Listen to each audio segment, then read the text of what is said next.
I'm Royce Young, and see if I can get my slides going here. And I'm going to be talking about Twitter. And I have a confession to start with, and that I'm addicted to Twitter.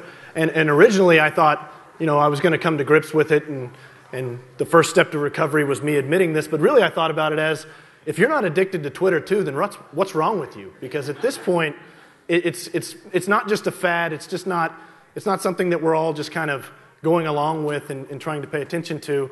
It's part of our lives, and it's part of how we consume media. And as a digital media person, I have a blog and a website, and I'm a sports writer. So from my perspective, Twitter is everything. It's my newspaper that I wake up to every morning, and I handpick my sections, and it's basically how I survive. To illustrate how I feel about Twitter, and I acknowledge this is pathetic, I recently dropped my iPhone in my garage getting out of my car, and it shattered the screen. So I went to the Apple store the next morning, and they were going to repair my screen. I handed it to the person. They told me it was a couple $100 to do, and she told me it was going to be 30 minutes. And I was like, I have to give you my phone, right? And she was like, yes. And I said, this is horrible. I'm going to have to give you my phone for 30 minutes, and I'm going to be released into the mall with no phone in my hands. And so I went to the food court to eat lunch, and I sit down, and I'm immediately grabbing for my phone, and I'm disconnected from the world, and I felt, sitting there in a mall, a food court with hundreds of people, I felt more alone than I felt ever in my life. And to wonder what I could possibly be missing out on in the world that was happening at that exact moment. And I was so desperate, I kid you not, I thought about taking out my wallet and just looking through it as I ate my lunch, because I didn't know what to do with myself. It was pathetic. But there's a sports writer named Clay Travis. He's a college football writer, and he had a good quote I thought about Twitter. And he basically said, if I was stranded on a deserted island and I had a Wi-Fi connection and my Twitter account, I wouldn't feel so lonely. And that's really how I feel about Twitter too. A quick stat that I saw, there are 4,000 tweets per second in the world. And this stat is actually a couple weeks old, so it's probably even more than that. It's probably like 5,000. But by the time I finish talking, if I can hopefully make it 20 minutes, there will be 4.8 million tweets given.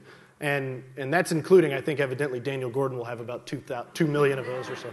But there's a great website, and it's called In 1 Second on the Internet, and you may have seen it. It got passed around a ton. But I tried to snapshot all the tweets, but you'd have to scroll it. It was incredibly long, but this website shows how many tweets there are on the internet in 1 second, how many Dropbox uploads, how many YouTube uploads, Facebook status. It's incredible, and it kind of blows my mind to think about that there are this many tweets, and 3 or 4 of them are probably worth a crap by the time that they happen. But Twitter has reshaped digital media over the past 3 or 4 years, and it completely owns mobile. And it's what I think Twitter has done for me personally with my website and the company that I work for. I write full-time about the entire NBA for CBSSports.com. Is that it's changed, how people consume it. And so Twitter is now, and Facebook and other social media, is now kind of the portal into our content. And we actually had a meeting in Fort Lauderdale for CBS before the season started, and I was kind of shocked to hear from my editors. They spend all this time with their design and the covers, we call them our covers, for our pages and our boxes and our headlines. And they were kind of like, we do that stuff just kind of for a landing page where people can kind of come and find us and know where to see it. But really and truly, people are consuming us through Twitter, and that's the destination. Now, if I look at my statistics for dailythunder.com, it's not overwhelming how many people come through Twitter, because you tweet out one link and then that's where they come through. But to not understand the power of how to do it, there was actually a writer, another sports writer in Oklahoma City that I was talking to last year at a Thunder game. Before the game, we were kind of talking about Twitter, and he told me that he was like, man, they make me do it. I wouldn't do Twitter if I didn't have to. It's part of the company makes me do it, and I hate doing it. I feel so stupid being on Twitter. And that kind of mindset to me is so Stone Age. It's to think that it's that kind of people that think that Twitter, all it's for is to tweet pictures of your breakfast and say you got a good workout in. But that's not what Twitter is for. It's so much more powerful than that, and what you can accomplish with it. This is my account. This is me, and a little about it. I recently actually changed my name on Twitter, which was an incredibly difficult decision. My wife and I were actually talking about it recently, that I think we went back and forth. I used to be at Daily Thunder, which is the name of my website, and I changed it to my name. And we probably hashed over the change of my name, it was like a year-long process of like deciding, should I change my name? We probably went back and forth about that more than we will about the name of our first child. So it's pathetic. But just the quick reason why I decided to change it is, Ferris talked about it earlier, but I think a lot of it is personal branding, and that while I want my website to have 32,000 followers, as a sports writer, interested in developing a career, I thought it was more important for @RoyceYoung to have that amount. And that while I'm very flattered by the amount of people that read my website, I think that now kind of being able to link it up, and when I do radio interviews, I do a lot of radio interviews for CBS, and when I'd go on in New York or Los Angeles or wherever, it was kind of awkward when they would say, you can follow Royce on Twitter @Daily Thunder, when I spent the whole time talking about the New York Knicks. So it was a difficult decision, but I think whatever you're promoting, whatever you're using your Twitter account for, I think you got to have that in mind with the name that you are, because @RoyceYoung is basically who I am now in the digital sense. I'm no longer Royce. I am @RoyceYoung. That @ is part of my first name.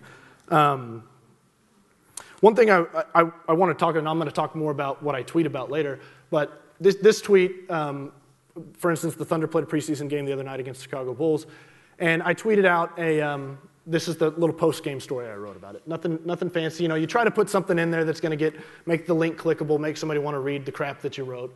But so that's for instance, I tweet that. And then this was during the postseason last year, after the first game after Russell Westbrook was injured. It was Game 3 against the Rockets, and the Thunder were struggling offensively. And I just tweeted some stupid observation about the game. So I tweet observations during games. I think it's really good to tweet really good kind of one-liner quotes from a player. This quote from Kendrick Perkins was about Kevin Durant after Durant hit the game winner against Memphis in the second round at the end of Game 1. Just a good quote from Kendrick Perkins. It got retweeted 58 times. I think that's a really easy way to use a Twitter account. And to be perfectly honest, when I'm standing in a locker room, I'll be standing next to a player and I use my phone to record, and it's like I'll hear that, you can kind of hear that quote that's like, oh, that's a good one. And so it's like, you're sitting there and you're trying to like tweet it as you're still holding it there. It's also good for emotional reactions. And I'm kind of embarrassed about it now. Like, look, I was going back and I was looking through my tweets from back like in April. I was like, I can't believe I tweeted. This is so stupid. But this one, I actually remember the play that it was Durant split 3 defenders and went and dunked on the Rockets, and it was an incredible play. You can see 439 retweets, 118 favorites. So that one landed. It was a good one. And this was after KD hit the game winner against Memphis that I talked about. 238 retweets, 57 favorites. But the funny thing to me about it is that this was just a snapshot reaction. And I obsessively check my mentions. It's really kind of pathetic it kind of gauges how well it's doing. And you look at this, 238 retweets on that, 439 on that, 58 on the quote, 228 on a stupid observation. But the thing that I need, the link back to my website, 2 retweets and 6 favorites. And so, it's like how, and sometimes, you can have a juicy post that's good in the link, but I'm going to talk about this later too, but at CBS we talk about the big win, which is tweeting something of value with a link. It's not just about your tweet, because Twitter doesn't pay you. Twitter doesn't give me any traffic. Actually, other than just the link drive. I get nothing from Twitter other than 30-something thousand followers, some brand recognition, and hopefully you're using that to then draw it back to your website. But what nobody's really completely figured out how to do is how to maximize that. How to turn 2 retweets there. How can I get 439 retweets on my game story? And I don't know how. It's a very challenging thing that we figure. One thing I'm going to come back to tweets in game and what I talk about, but I just want to talk a little bit about Twitter and what I think about it. This is really harsh, and I understand this, but if I don't follow you, you don't exist. And what I mean by that is, I mean in an online digital sense. Now, I'm a sports writer, so this is all related into my profession and what I do. But if I don't, and I'm very choosy with who I follow. I'm not following throwaway accounts and Uber facts and men's humor stuff. I follow the people that I want information from, because like I said, I view Twitter as my newspaper. It's integral to my job and what I do. So if I'm not following you, though, then I don't see your work. That's how I get it now. I very rarely, I only have 4 or 5 websites that are destination websites that now I go to. Deadspin.com I go to every day, ESPN.com. I can't even think of the websites I go to because I find everything through Twitter virtually. That's where I exist. So I want a quick story about a sports writer. There's a sports columnist named Jason Whitlock, and he recently used to write for Fox Sports. Now he moved to ESPN.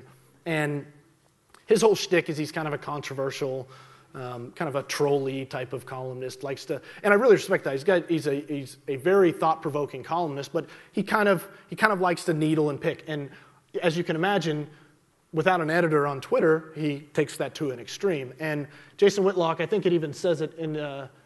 He might have taken it. Yeah, there it is. The Wire. He's like got a ridiculous obsession about the TV show The Wire. Now, I love The Wire, HBO series, one of the greatest shows of all time. Whitlock last year was tweeting about, there's also a great show just concluded, Breaking Bad. I won't spoil anything if you haven't seen it. But Breaking Bad just concluded. I love Breaking Bad. It's almost like a child to me how much I adore that television show. But Whitlock has decided last year that he was going to trash Breaking Bad and use The Wire to show how that show was better. This is so stupid, I understand. But it really annoyed me, and I felt like he was just crossing the line. It was getting under my skin, and he was winning. He was inciting me. But instead of tweeting back at him and telling him how he was wrong or telling him he was an idiot and making sure to misspell your instead of you are, I decided to do the simple thing, and I just hit unfollow. So I haven't followed Jason Whitlock now for the last year and a half.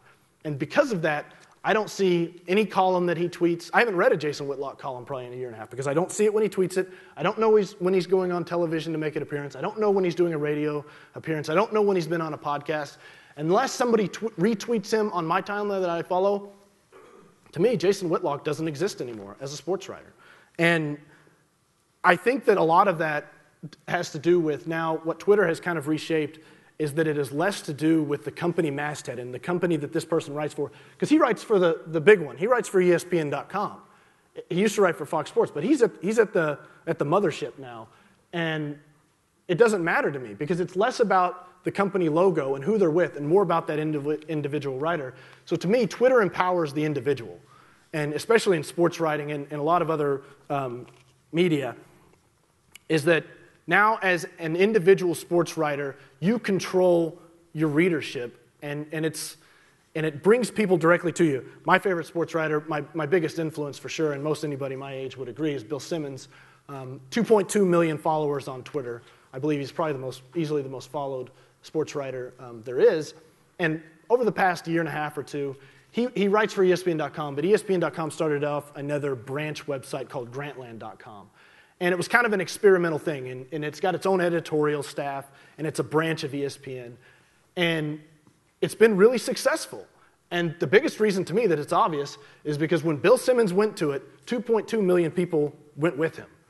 And to have that kind of power that Bill Simmons right now, it's not about him writing for ESPN or Grantland or wherever. If he could drop that right now and he could go somewhere else, but he's Bill Simmons, the brand. And he's Bill Simmons, the guy that 2.2 million people follow. And that matters in sports media today. Another example, this was very recent, Howard Beck, he's a friend of mine. He used to write for the New York Times. And he recently, now, okay, the New York Times is like the top. I mean, it's like the most respected publication we have in our country probably. And he recently moved, as you can see, NBA columnist for Bleacher Report. I don't know if you're familiar with Bleacher Report, but it probably has the crappiest reputation of any sports website. If you want a top 10 slideshow about like matching socks for baseball players, like that's where you go, Bleacher Report. Like it's basically an SEO horror type thing. It's like what they do. It's like they try to own Google, and if there's a headline that you search for, you're going to come up with Bleacher Report.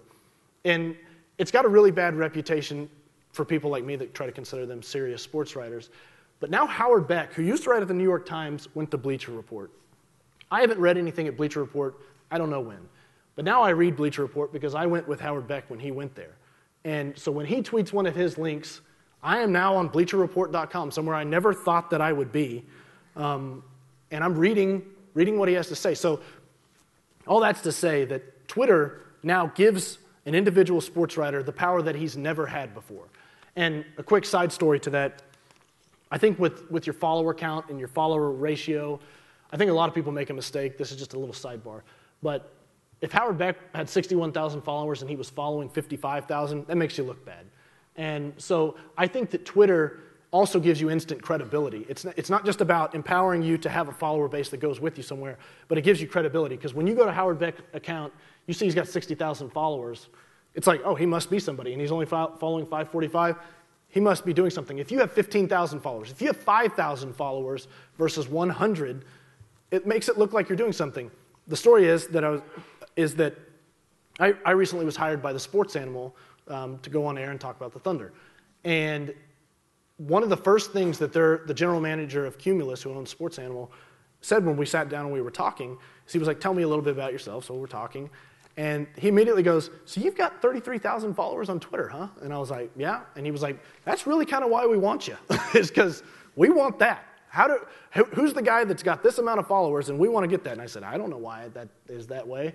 But to me, Twitter is not just empowering me, it's credibility and it's creating job opportunities, because now it's given me like a status that I've never really had before. So, all this, you probably want to know, how can you be good at Twitter? There's really no secret sauce to it. There's no big idea of like, here's how you gain followers other than doing the horrible thing and buying them, which is, don't do that. That makes you look terrible because they're all fake robots. So one of the ways that I built followers is that I had kind of a built-in infrastructure, that I had a website that immediately kicked it off. So when I started my Twitter account 5 years ago with my website, I was able to direct people straight to it because people were already reading my site, so now they went and followed it. So that helps. So if you can connect those two things, I think that really helps. And then within that, I think that you need to have a common voice between your Twitter account and the content that you're producing, because I tweet kind of, and this is the way I write too, is it's really kind of just stream of consciousness, and it's really what I'm thinking. I kind of unfilter myself. So I think that having that kind of perspective where your Twitter account and your content, so people follow me on Twitter because they may think I'm funny, or they may think that it's good observations about the game or good quotes. All that stuff, I think that there's an expectation now, if they are going to click my link, that when they go to my website, it's going to be that same stuff. So I wanted to come back about some, like, for instance, this is just an observation about a game back in the playoffs, 64 retweets, 24 favorites, just something about Scott Brooks doing something stupid. I thought he should be playing Reggie Jackson more. And I tweeted about it again just a couple seconds later, 78 retweets, because people are emotional, especially fans. When you're talking about sports fans, you can tap into those emotions. And I could probably pick up the most followers, period, if I just tweeted Kevin Durant is awesome just over and over all day long, because people would retweet that incessantly. A quote from KD, this was the three-pointer he hit against the Rockets, the one that bounced real high and went in. And 156 retweets, 75 favorites. Another thing is that I take the perspective of is something, I look at sports as the common fan. I don't try to establish myself as some great expert that is smarter than anyone else. I'm just like anybody else, so I try to always have that perspective.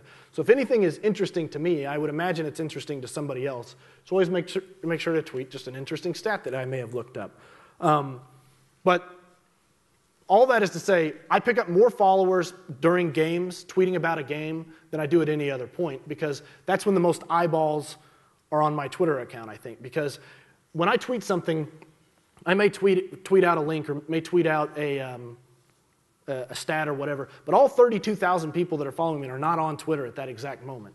The time I can get that audience together the best is during a game. So Twitter, I think, and it's this way for me, and I think it's this way for a lot of people, is kind of a companion to watching a game now. Whether you're watching it on TV, whether you're at the game, I think people like to follow along and kind of have that commentary or interaction or whatever with people during a game. So I think kind of understanding that, I know that this is not applicable to a lot of people because I'm a sports writer and this is my business, but I think kind of being able to tap into your audience and figure out those kind of high-value times to hit it, because then social media is unbelievable, the way you can build it out and the way that one little tweet, you pick up, that retweet may ping a follower, now that follower is somebody important. So people are important that follow me, and I'll get retweeted by J.A. Adonde of ESPN.com. Kevin Durant's retweeted me. So then if you can get those little followers that will pick it up, and now you can exponentially grow it, that's how you build a follower base.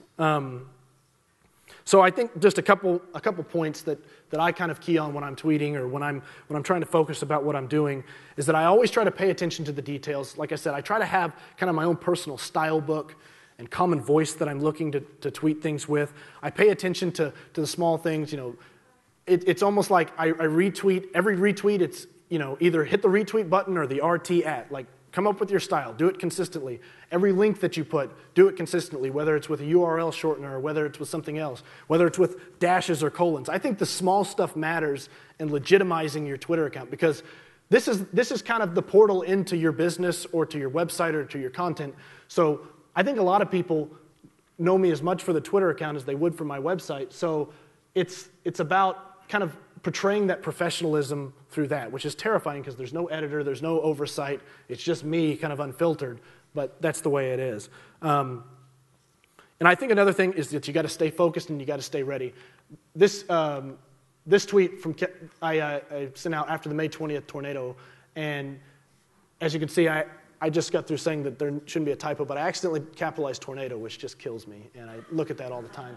Because I was so anxious to tweet it. I got this information from somebody, they sent me a text, and so I was like, oh my gosh, this is huge, huge news.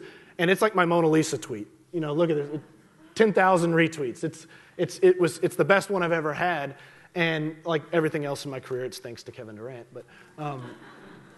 But it was something that, it got retweeted by everybody, by SportsCenter, by ESPN.com, by Yahoo, by everything. So I think that kind of having that kind of perspective and being ready is really important. I was going to talk about the big win, but I already went over that. But it's tweeting at CBS, tweeting a link with a news. This is Sam Amick from USA Today. He broke the Dwight Howard news that he was signing with the Rockets, and it was unbelievable because not only did he break it, but he did it with a link, which is just incredible. Adrian Wojnarowski has the different perspective that he's the best NBA insider. He's got 510,000 followers, but he doesn't break news with a link. He then links later, and that's a huge discussion. And quite honestly, I don't think anybody knows the answer what's better for that. But to summarize this whole thing in 140 characters or less, I think the Twitter is very important, and you should use it and use it well.